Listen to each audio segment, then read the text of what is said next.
మార్కాపురం జిల్లా పుల్లల చెరువు మండలంలోని సింగుపల్లి గ్రామంలో ఇంటింటి తెలుగుదేశం కార్యక్రమం 7వ రోజు ఘనంగా నిర్వహించారు.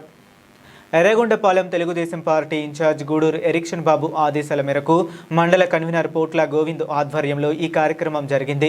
ఈ సందర్భంగా టీడీపీ నాయకులు ఇంటింటికి వెళ్లి ప్రజలను కలుసుకుని రాష్ట్ర ప్రభుత్వం అమలు చేస్తున్న సంక్షేమ అభివృద్ధి కార్యక్రమాలను వివరించారు. ప్రభుత్వ పథకాలపై అవగాహన కల్పిస్తూ అర్హులైన ప్రతి కుటుంబానికి సంక్షేమ పథకాల ప్రయోజనాలు చేరేలా కృషి చేస్తున్నట్లు తెలిపారు. ఈ సందర్భంగా పలు నాయకులు మాట్లాడుతూ ప్రజల సంక్షేమమే రాష్ట్ర ప్రభుత్వ ప్రధాన లక్ష్యమని పేర్కొన్నారు. గ్రామాల్లో నెలకొన్న సమస్యలను నేరుగా తెలుసుకుని సంబంధిత అధికారుల దృష్టికి తీసుకువెళ్లి త్వరితగతిన పరిష్కరించేలా చర్యలు తీసుకుంటామని హామీ ఇచ్చారు.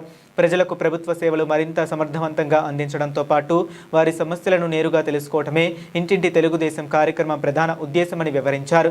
ఈ కార్యక్రమంలో పాల్గొన్న గ్రామస్తులు తాగునీరు, రహదారులు, ఇతర మౌలిక వస్తువులకు సంబంధించిన పలు సమస్యలను నాయకుల దృష్టికి తీసుకువచ్చారు. వాటి పరిష్కారానికి అవసరమైన చర్యలు చేపడతామని టీడీపీ నాయకులు భరోసా ఇచ్చారు. ఈ కార్యక్రమంలో పుల్లల చెరువు మండల పార్టీ కన్వీనర్ పోట్ల గోవిందు, మండల సీనియర్ నాయకుడు కాకర్ల కోటయ్య, మండల ప్రధాన కార్యదర్శి శనగా వెంకటేశ్వరరెడ్డి, ముట్టుకుల టీడీపీ నాయకులు గద్దె మెకానిక్ వెంకటేశ్వర్లు, గద్దె నారాయణ, డీలర్ తెల్లమేకల వెంకటేశ్వర్లు, తెల్లమేకల వీర ఆవులయ్య, గ్రామ టీడీపీ నాయకులు, కార్యకర్తలు, అభిమానులు పెద్ద సంఖ్యలో పాల్గొన్నారు.